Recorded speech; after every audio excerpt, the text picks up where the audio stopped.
भारत बांग्लादेश सीमा पर आखिर अचानक इतनी बड़ी हलचल क्यों मच गई? क्या पश्चिम बंगाल का वो इलाका जो सालों तक घुसपैठ और तस्करी का सबसे बड़ा रास्ता माना जाता है, अब पूरी तरह सील होने जा रहा है? और क्या नई सरकार का यह कदम सिर्फ एक प्रशासनिक फैसला है या फिर भारत की राष्ट्रीय सुरक्षा से जुड़ा बड़ा रणनीतिक मिशन? नमस्कार। आज की सबसे बड़ी खबर निकल कर आ रही है पश्चिम बंगाल से, जहां सीमा सुरक्षा को लेकर अब जमीन पर बड़ा एक्शन शुरू हो चुका है।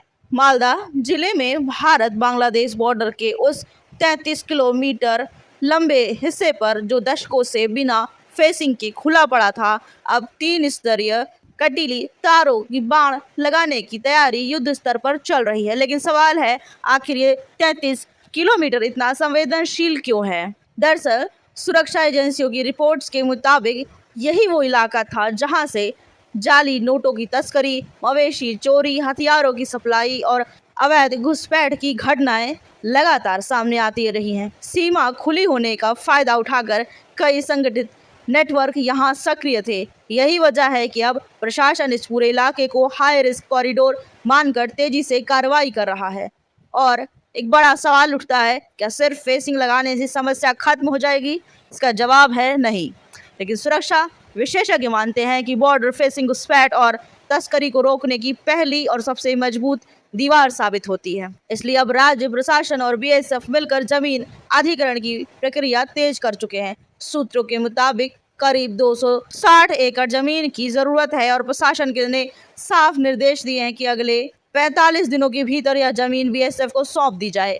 सबसे दिलचस्प बात यह है कि स्थानीय गांव के किसान भी इस मिशन में खुलकर सहयोग कर रहे हैं।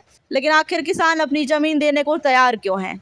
भवानीपुर और हरिश्चंद्रपुर जैसे इलाकों के लोगों का कहना है कि सीमा खुली होने की वजह से उन्हें लगातार चोरी, तस्करी और असुरक्षा का सामना करना पड़ता था। कई किसानों के मवेशी चोरी हुए, फसलें नुकसान पहुंची और रात में डर का माहौल बना रहता था। अब लोगों को उम्मीद है कि फेंसिंग बनने के बाद हालात बदलेंगे। उधर राजनीतिक गलियारों में भी इस फैसले लेकर बहस तेज हो चुकी है। क्या यह कदम आने वाले समय में पूरी भारत बांग्लादेश बॉर्डर मैनेजमेंट की नई नीति का संकेत है? क्या केंद्र सरकार अब सीमावर्ती इलाकों में सुरक्षा ढांचे को और ज्यादा मजबूत करने जा रही है? क्योंकि याद रखिए, जब सीमा सुरक्षित होती है तभी देश के अंदर स्थिरता मजबूत होती है।